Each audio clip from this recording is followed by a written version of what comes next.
শুভ সন্ধ্যা। ভালোবাসার মায়া খুবই অদ্ভুত একটা জিনিস। আর সেই ভালোবাসার মায়ার টানেই পরিবারের সাথে মায়ার টানে চলে যাচ্ছি গ্রামের বাড়িতে। তো কি অবস্থা বুঝতেছি না, গাড়ি এপাশ ওপাশ থেকে ঢুকিয়ে কি করতেছে। মাত্রই সন্ধ্যাটা নামলো। তো এই সময়টা আসলে বাইক ড্রাইভ করা বা গাড়ি চালানো খুবই ঝামেলার একটা ব্যাপার।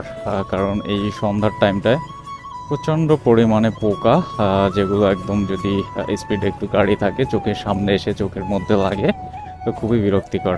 আবার আরেকটা ব্যাপার হলো, যদি ভাইজারটা নামিয়ে হেলমেটে গাড়ি ড্রাইভ করা হয়, তো সেক্ষেত্রে অপোজিট পাশ থেকে যে গাড়ির হেডলাইটের যে আলোগুলো পড়ে, এই আলোর রিফ্লেক্টের কারণে ঠিকমতো সামনে দেখা যায় না। এটাও একটা সমস্যা, বাট এই সময়টুকু একটু সাবধানে ড্রাইভ করতে হবে।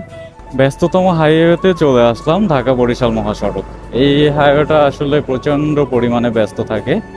তো সেটার নমুনা একটু আপনারাই গেস করে নেন ভিডিও ফুটেজ দেখে। আচ্ছা, এখন ঘড়িতে সময় সন্ধ্যা 6টা বেজে 25 মিনিট। আর এই সময় এই অবস্থা, একটু পরে আরও বেশি গাড়ির চাপ আসবে, বিশেষ করে যদি দূরপাল্লার যে গাড়িগুলো থাকে সবগুলো এরকম টাইমে ছাড়া হয়। তো সেই সময়টা আসলে চাপটা একটু বেশিই থাকে। তো অলওয়েজই এই রোডটায় বেশি গাড়ির চাপ থাকে, বাট তুলনামূলক আজকেও সেম অবস্থা।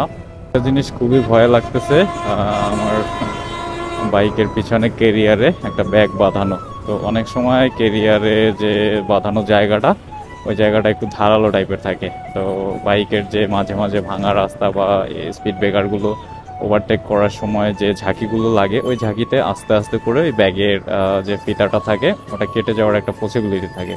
তো ব্যাগটা মোটামুটি আমার একটু ভারী, 3 কেজি প্লাস হবে।